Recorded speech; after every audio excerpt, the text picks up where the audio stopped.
ఒక్కసారి నేను చేసిన విధంగా బెండకాయ కూరని చేసి చూడండి, ఎలా వచ్చిందో నాకు కామెంట్ చేయండి.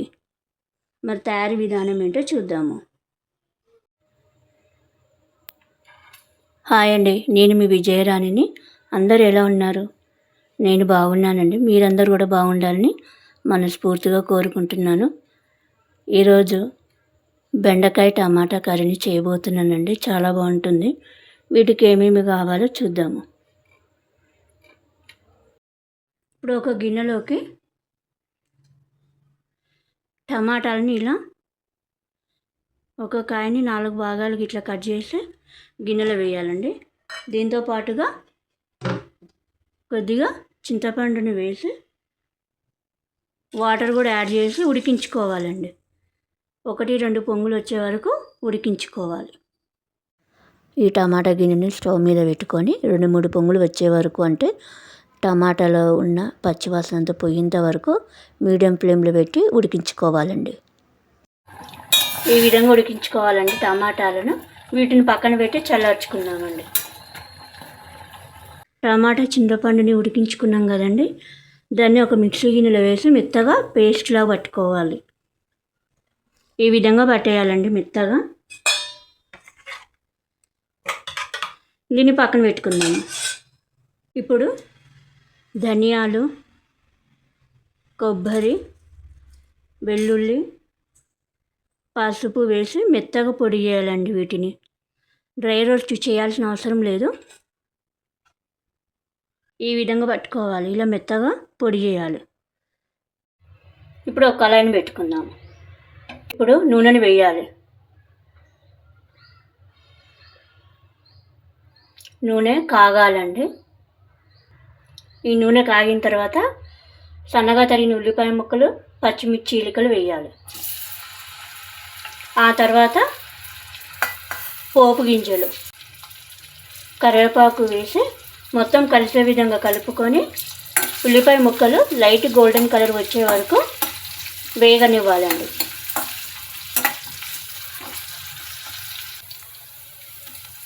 ఉల్లిపాయలు కూడా వేగిపోయాయి. ఇప్పుడు ఇందులో అల్లం వెల్లుల్లిపాయ పేస్టు, పసుపు ఇవన్నీ వేశాక పచ్చివాసన పోయేంత వరకు ఫ్రై చేయాలండి. అల్లం వెల్లుల్లిపాయ పేస్ట్ మొత్తం పచ్చివాసన పోతేనే బాగుంటుంది. 1 నిమిషం ఫ్రై చేయాలి. చూడండి, మొత్తం వేగిపోయింది. ఇలా వేగిన తర్వాత ఇప్పుడు ఇందులో బెండకాయ ముక్కలను వేద్దాము. ఈ విధంగా కట్ చేసుకున్నానండి బెండకాయని.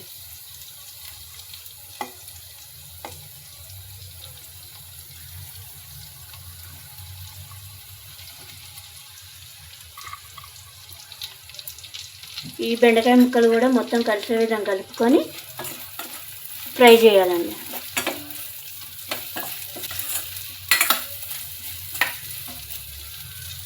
మూత పెట్టి మగ్గించుకుందాము. బెండకాయ ముక్కలు వేగిపోయాయి కదండి. ఇప్పుడు టమాటా పేస్ట్ని వేద్దాము.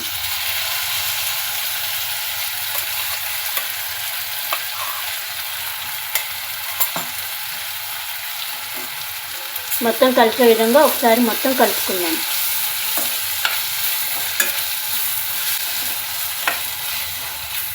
ఇప్పుడు ఇందులో ఉప్పు, కారం ఎంత తినగలుగుతారో అంత కారాన్ని వేయండి. ధనియాల పొడి ఇవన్నీ వేసాక మొత్తం కలిసే విధంగా కలుపుకొని మరో 2 నిమిషాలు మగ్గించుకోవాలండి. ఇలా మగ్గాలండి. ఇప్పుడు ఇందులో వాటర్ని యాడ్ చేద్దాము.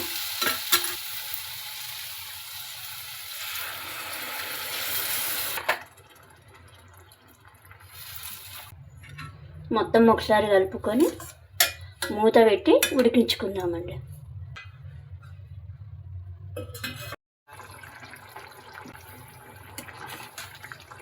బెండకాయ కూర రెడీ అయిందండి.